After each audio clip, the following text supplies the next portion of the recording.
inolvidable. Pero hay algo que sin duda alguna une absolutamente a todos, que es la música que vemos en la pantalla, que escuchamos y que después nos llevamos a nuestra casa, porque recordamos las imágenes, pero la música nos ataca en cualquier momento. La escuchamos por la radio, la vemos en televisión, la vamos tarareando porque una canción se nos ha metido en la cabeza y en definitiva nos acompaña no un día ni una semana, sino años y años, como podremos comprobar hoy mismo.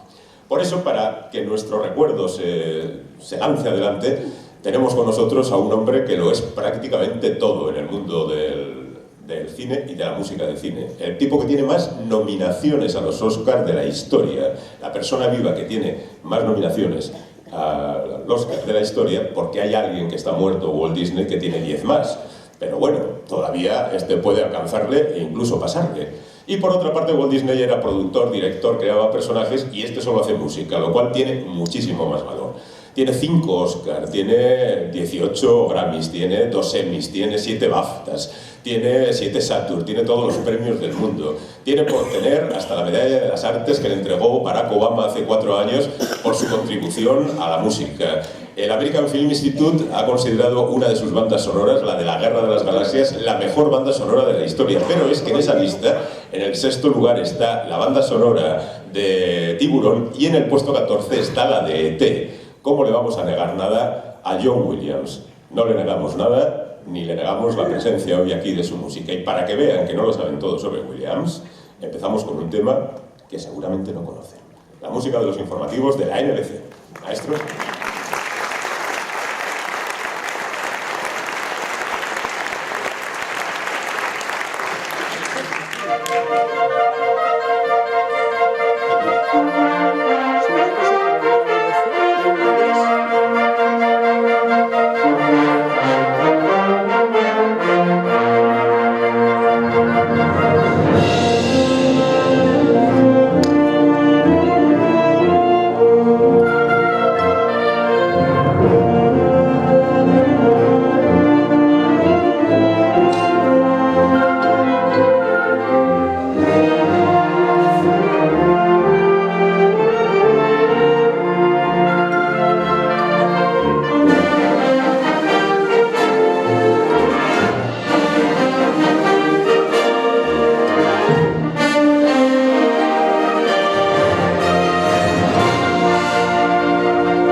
¿Sabía que John Williams es el tipo que hizo la música para la toma de posesión de Barack Obama en la primera legislatura? ¿Sabían que ha puesto música a videojuegos? Que a este nada le parece poco o difícil. Ha llegado a poner música a películas chinas. Cuando ya era famoso, que tenía 3 Oscars, hizo una titulada Hiena Salvaje de un tal Frankie Chan, que sería el tío de Jackie Chan. Pero él, venga, y hacer lo que sea. ¿Saben que ha puesto música a las Olimpiadas? Puso música a las Olimpiadas de Los Ángeles, del 84, y la NBC utilizó luego esa música para las Olimpiadas de Seúl del 88 y para las Olimpiadas de Atlanta del año 96. Esta es la música que escuchamos ahora.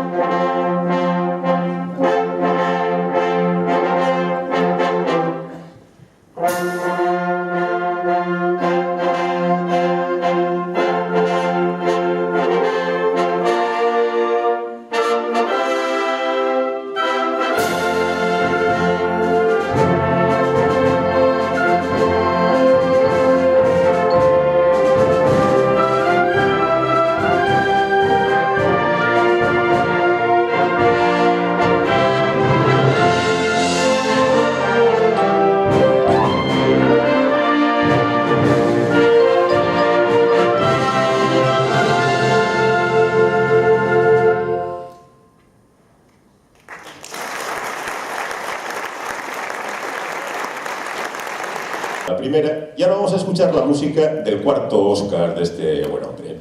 El 4º Oscar, bueno, el orden sería el siguiente: El violinista del tejado, Tiburón, La Guerra de las Galaxias, E.T. y La lista de Schindler. Esos serían los 5 Oscar. Pues vamos con la música de E.T. que tiene una curiosa característica, y es que este hombre estaba perdido, ¿no? A última hora haciendo la banda sonora, y Steven le llamaba y le decía, oye, ¿tienes la música ya de la película? No tengo, John, perdóname, no puedo hacerla, esto es demasiado complicado. ¿Pero qué te pasa? Pues es que no consigo encajar las escenas de la película con mi música. Y dice, bueno, hombre, tú compón la música y luego nosotros lo montamos y quedará estupendamente. Esta música.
Alguien habrá pensado que esa primera película de Steven Spielberg a la que yo hacía alusión era El Diablo sobre Ruedas, porque fue la primera de Spielberg que se exhibió entre nosotros, pero no es cierto.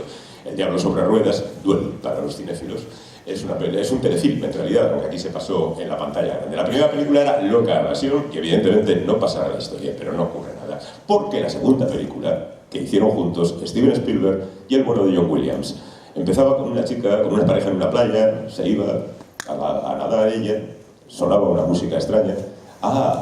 Pero eso tiene una historia detrás. Cuando Steven Spielberg le mostró las imágenes a John Williams, John le dijo, Steven, yo no soy capaz de hacer esto, no puedo de verdad, necesitas a un compositor mejor que yo. Y dijo, sí, ya sé, pero es que están todos muertos.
Venga, los que tengan más de 40 años, que recuerden cómo no se bañaron en el 75. 4 años después de esto, Steven Spielberg y John Williams ya habían hecho Al mar de Tiburón, Encuentros en la tercera fase, que fue otro éxito monumental, de crítica, de público, todo parecía encarrilado. Y 4 años más tarde hicieron juntos una película que empezaba con una pareja en una playa, una chica que entraba en el agua, una música que sonaba, tan, tan, tan, tan, tan, tan, tan, tan, tan, y todo el mundo decía, ahí viene el tiburón. Y sale un telescopio. Era un submarino. Era la película 1941.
afortunadamente nos queda la música de John Williams, música que será interpretada aquí, como suele aparecer en las películas, con la colaboración especial de Lucía Otaegui.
Como no queremos ser extremadamente crueles, lo dejaremos en 3 citas, pero vamos ahora con el desastre más asombroso, la historia de Steven Spielberg, que ya saben que algunos, además de llamarle el rey Midas de Hollywood, porque todo lo que toca, ya hemos visto que no, se convierte en oro, además le conocen como el Peter Pan, el tipo que hace las películas que soñaba hacer de pequeño, con ella ha cumplido sus sueños, pero que eso le ha impedido crecer. Y en un momento de su historia, en 1991, decide hacer una película sobre Peter Pan, o sea, es su tema favorito, y contrata a Dustin Hoffman para que haga del Capitán Garfio, y contrata a Robin Williams, tristemente desaparecido, para que haga el papel de Peter Pan, y contrata a Julia Roberts para que haga de Campanilla, y contrata a los mejores técnicos y a John Williams, por supuesto, para que haga la música, y la película es un desastre. ¿Qué es lo que ha pasado aquí? ¿Hay alguna explicación? Que cuando uno aborda una cuestión personal resulta mucho más difícil controlarla, que estamos mejor cuando establecemos una cierta distancia con lo que estamos haciendo, ¿o será que después de todo los Peter Pan son una chapuza? Lo digo porque, sinceramente, los que trabajamos en televisión todos somos bastante Peter Pan. Creemos que sirve para algo, y no.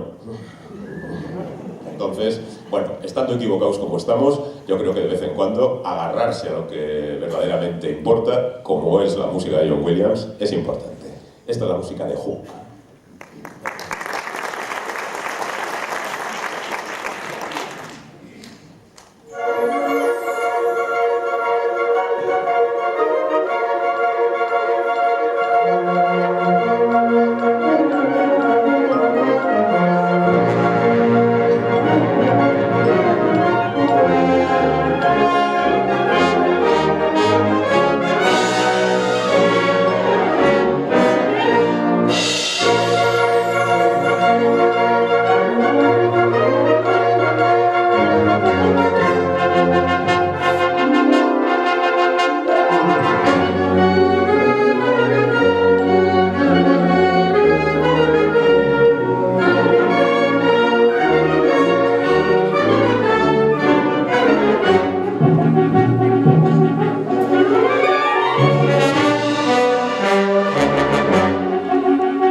Nos vamos con la música de Harry Potter.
Bueno, aquí teníamos dos ejemplos, dos buenos ejemplos de la música de Harry Potter.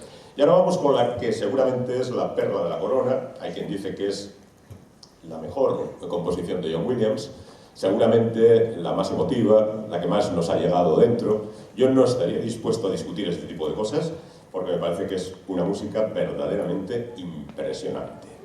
Y para interpretarla tenemos incluso una colaboración especial, la de Arantxasu Calvo, para la lista de Schindler.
Yo creo que ha quedado bastante claro que John Williams es un tipo amable, que incluso duda de sus propias capacidades, como en las anécdotas que hemos contado anteriormente, y que con Clint Eastwood no tuvo aparentemente ningún problema. Digo aparentemente porque en esa biografía solo se dice: y John Williams no volvió a trabajar con Clint Eastwood. Seguramente lo suyo es un tono de música más amable que lo que pide el duro de Clint Eastwood, ¿no? En cualquier caso, me he acordado de Licencia para Matar, no solo porque la vi anteayer, sino porque de alguna manera nos lleva a los temas que vamos a escuchar a continuación, que pertenecen a esa maravilla que es Parque Jurásico. No solo por el concepto de poder revivir a los dinosaurios, no solo por las aventuras que viven los protagonistas, no solo por esos bichos que no sabíamos que existían, que habían existido, los velociraptores. Bueno, pues no solo por eso, sino porque la música de John Williams volvió a hacernos sentir esa excitación que uno necesita siempre en el cine, y espero que ahora aquí ocurra lo mismo.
Dejamos Parque Jurásico para llegar al punto negro del concierto, porque tenemos ese momento malo de la noche de que sacar las vergüenzas a John Williams, que parece un tipo estupendo, pero de vez en cuando también las hace, ¿no?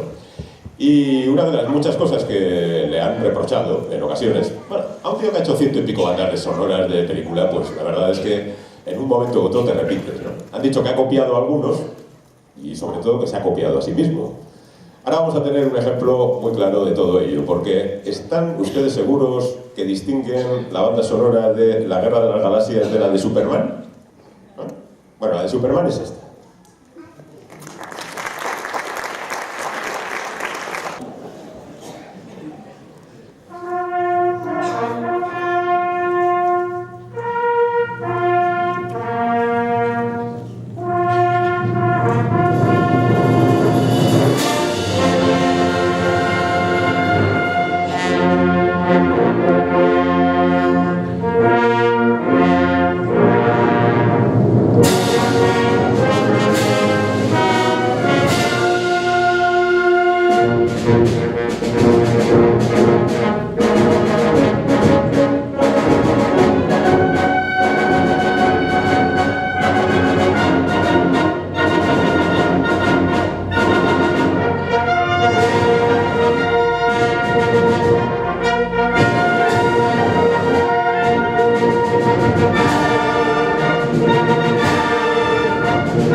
Bueno, 1-1.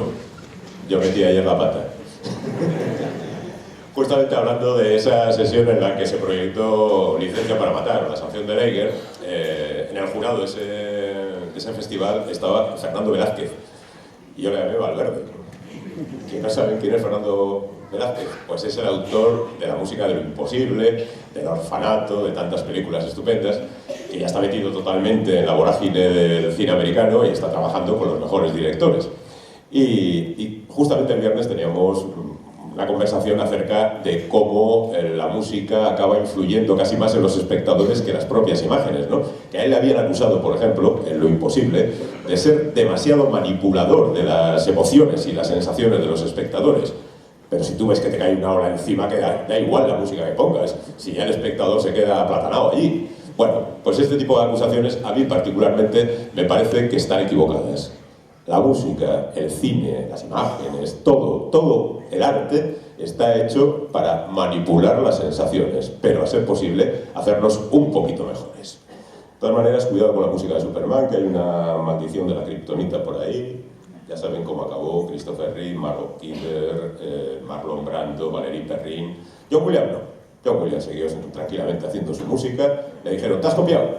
Bueno, el mejor escribano tiene un borrón. No pasa nada. Nos vamos ahora con otro de los hitos importantes en la carrera de este hombre y de nuestras vidas. Indiana Jones, con el tema de amor.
Y ahí empieza la leyenda de Harrison Ford, que no crean que lo tuvo muy claro desde el principio, porque todavía después de hacer esa película, pues hizo algunas cosas que no estaban a la altura. De hecho, nadie contaba con él tampoco para hacer Indiana Jones. Cuando George Lucas le dijo a Steven Spielberg, oye, ¿quieres hacer una película de aventuras? Y dijo el otro, sí, que he hecho en 1941 y me odian por ello. Pues nada, te vienes a hacer esta película, ¿cómo la titulamos? Pues En busca de la arca perdida, vale. ¿Y cómo se llama el protagonista? No tengo ni idea. Indy. Indy era el perro. Dijo, el perro de Lucas. Dijo, oye, Indiana, sí, ya está, solucionado. ¿Y a quién contratamos? Pues a Tom Selleck, que está de moda. Tom Selleck, vale, le llaman. Oye, Tom, que tenemos una película de aventuras a estas alturas, en 1981, anda ya. No sé, es antiguos. No, yo me sigo haciendo mi serie Magnum, que me da mucha pela y tal. Bueno, bien, pues aquí cogemos. Y ahí pasa Harrison Ford. Igual a este, ¿no? Venga, va. Venga. Pues hacer la película. Y el resto es historia. Y esta música.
Bueno, dejamos a Indiana Jones, que sin duda es uno de los puntos más altos en la carrera de John Williams y de nuestras vidas, ya digo, para irnos a la otra gran película, esa que, según el American Film Institute, es la mejor banda sonora de la historia. Y algo hay de razón, porque el tema de La Guerra de las Galaxias es el single más vendido de la historia de los singles de música instrumental, que luego las canciones de los Beatles han vendido más, pero de música instrumental, los más vendidos. 2 millones de copias. Es el único disco de música instrumental, single, que tiene el disco de platino. Eso fue una auténtica revolución. La música de John Williams, tercer Oscar, empieza así.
Bueno, esta es la música de la batalla en el bosque de la tercera película de la serie, esa en la que salieron esos personajes absolutamente absurdos llamados los Ewoks. Pero si pensaban ustedes que George Lucas no era capaz de superar su propia marca, en su siguiente película, o sea, la cuarta, que sería la primera, creó a Jar Jar Binks. Y ahí sí que ya llegó al tope de hacer personajes odiosos. No sabemos qué es lo que nos deparará la séptima, pero en cualquier caso, ahí lo tenemos por delante. Lo que sí cambió esta película fue la vida de John Williams, porque después de hacer la banda sonora de esta película, ya digo, con Oscar, le llamó otra vez su amigo Steven Spielberg y dijo: estoy haciendo una película sobre marcianos, una cosita sobre naves extraterrestres que... Ah, ya, ¿de hacer la música? Sí, claro. Son 100.000. Perdona, si me cobraste 25.000 por la de Tiburón, ya, pero no había hecho la Guerra de las Galaxias. 100.000 de Galán. Eso en 1978. Ni les cuento lo que cobra este hombre ahora. Un tema de amor, el tema de amor de la princesa Leia, para continuar con el concierto y acercándonos poco a poco hasta el final. Un poco de relajo y luego la fanfarria final.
por cierto, con ese gran tema, la marcha imperial de Darth Vader, que es una de las cimas de la producción de John Williams y que lamentablemente está copiada. Bueno, no pasa nada. La copió de Sergei Prokofiev, que es un maestro de la música clásica, del Amor de las Tres Naranjas, y yo creo que, como decía el clásico, quien copia a uno plagia, quien copia a muchos investiga. Es el clásico.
sido muy hermoso estar aquí, de verdad. Espero que les sirva por lo menos para comentarlo ahora y fuera. Y a mí me va a servir para tener un recuerdo para toda la vida. Muchas gracias.